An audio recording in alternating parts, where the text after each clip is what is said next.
Catus Maximus here, a little review of the Milwaukee 0490-20. That's the tool, and the 0490-22 would be the kit. Picked this up at the junk store.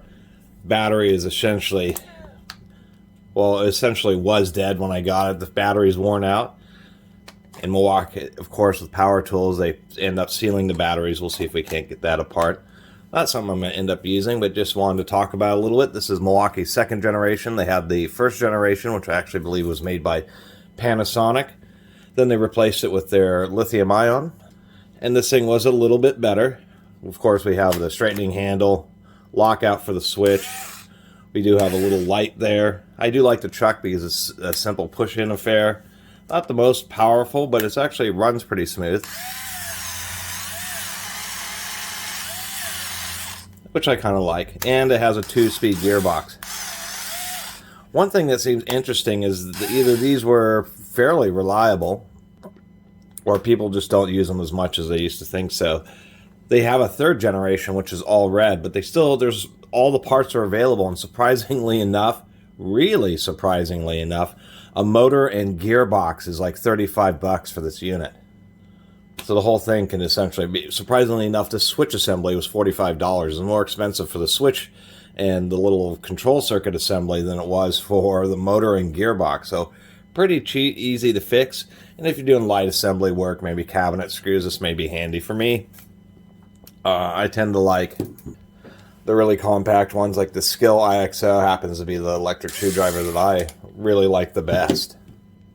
Just because something like this, is not as heavy duty as a Milwaukee, but certainly has around the same amount of power, and don't really need the high speed. The high speed on this is particularly weak, and this thing's just more compact and easy to deal with. Otherwise, I think this is, once again, not the worst unit in the world. It was just really expensive for an electric screwdriver. It does have an overload cutout, which also is a little bit annoying because it will stop on you, of course, to protect the motor. But something like the Skill, sometimes it's better for you to have a tool that will be willing to burn itself out, is the easiest way to say it. That way it can deliver in a few tough situations, and if you run it hard, it will risk burning it up.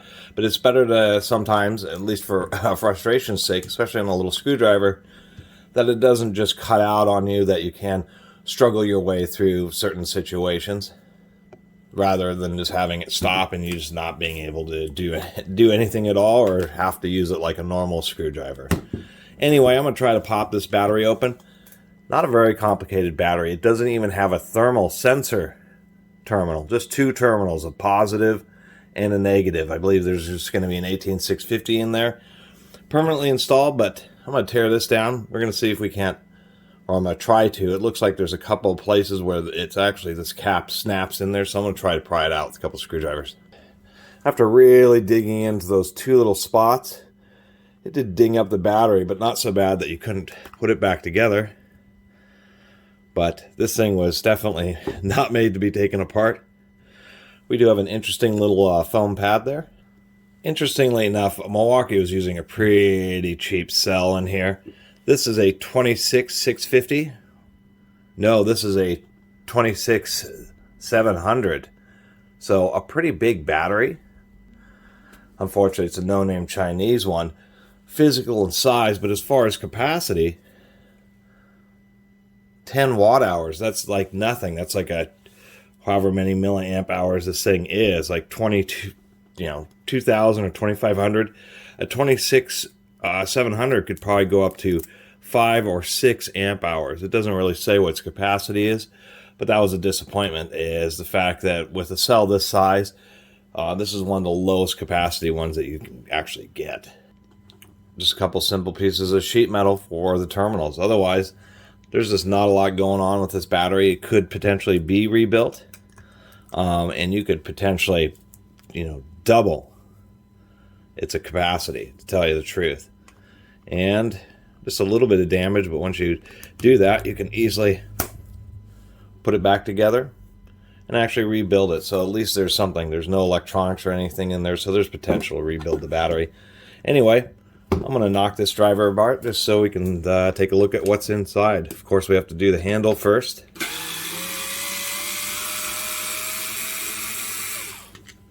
And inside the handle, there's going to be these little clips here, which we have to slide out just like so. They have little holes in them. And you just do something just like this. I need some pliers. Now we got the clips out, we should just be able to split this clamshell. Maybe with a little bit of effort. Maybe with a lot of effort. There we go. Interesting enough, it does have some snaps or something going on in there. And there's our electronics. Not super complicated. Actually more complicated than I thought. This is actually a dual layered circuit board. We can see here processor. There's the big power transistors. Even has a little thermal sensor, so that's how it's determining if the battery gets too hot. If it gets so hot that the heat travels up this terminal and starts triggering the sensor, it will shut it off. This is also what's providing the load detection, so if you're overloading it, it turns off these power transistors, so pretty complicated.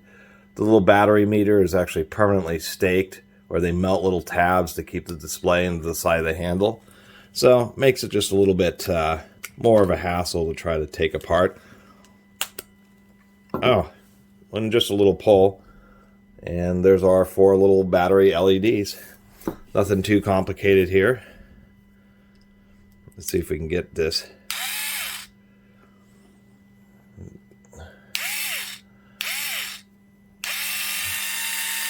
Not a lot to these types of tools. Anyway, let's get at the gearbox. I don't gripe at Milwaukee too much for that low capacity 26700 battery, because this tool is like came out in the mid 2000s or so, late 2000s. This is part of their first generation lithium ion, so the battery capacities weren't that great back then. But it is built like the previous screwdriver. It's held together by screws into the gearbox itself. They go through each side, so you actually have 4 screws.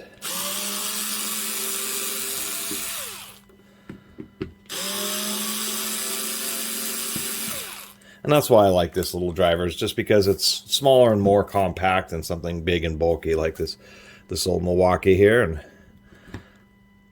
I need another, oh, I gotta cut the sticker. And just a little pulling, and there's our 1 case half. It actually is pretty heavy duty. We can see that's polycarbonate and ABS. I don't know why it says both on there, but this casing is actually pretty heavy duty, so I will at least give Milwaukee that. This thing probably can take quite a few significant drops. Interestingly enough, this is definitely something much more interesting, is, you know, what the heck, there's a little sensor and some wires going up to the front of this drill. I assume that is some type of sensor, so when you actually have this turned all the way up to its drill mode, it senses that and attempts to deliver just a little bit more power. We have a Johnson motor here, which is like really dominant in these small types of motors.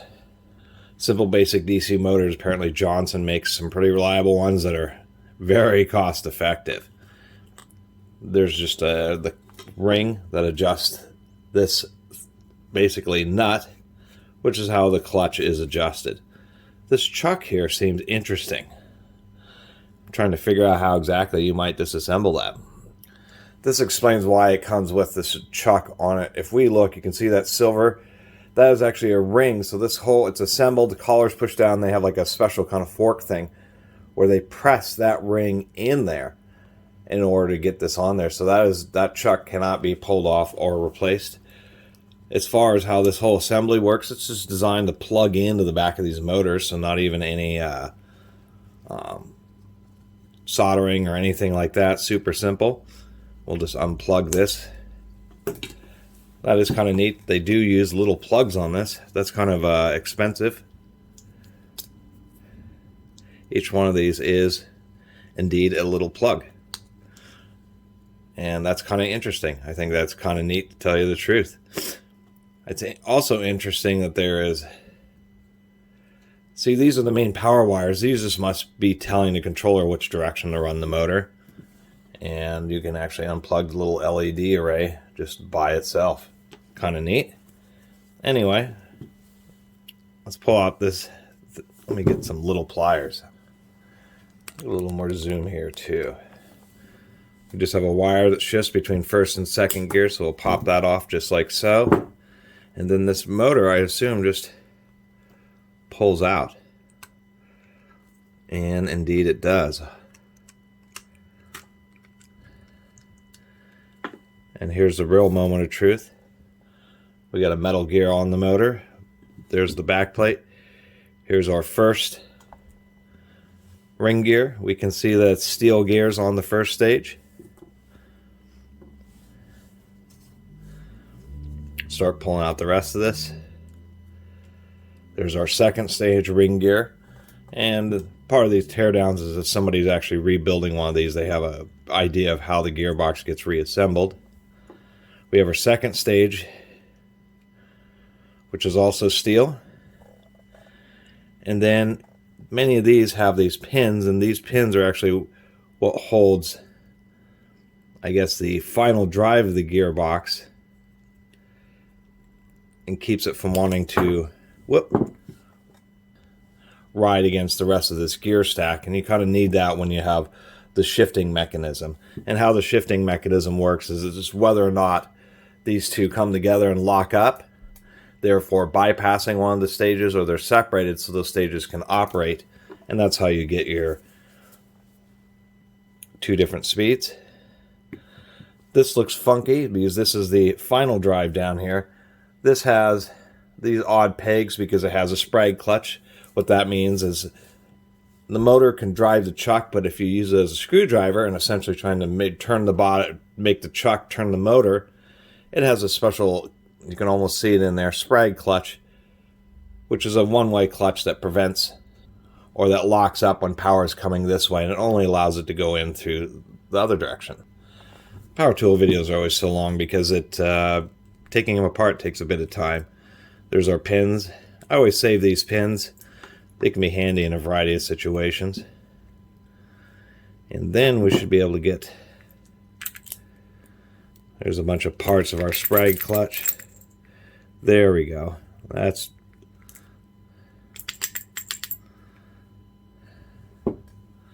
so this is the, actually I'm not sure what's going on here. This is the ring for the sprag clutch itself, and then what we have is the final drive ring gear, which is nice to see that the highest torque final drive is indeed steel. This is also a clutch, so it just has springs and then ball bearings. So when the clutches go and you hear that sound, it's just these bumps bumping over this ring gear, essentially slipping and bumping over the clutch pin. So it's not electronic, that is indeed a mechanical clutch. And we don't have much left in here.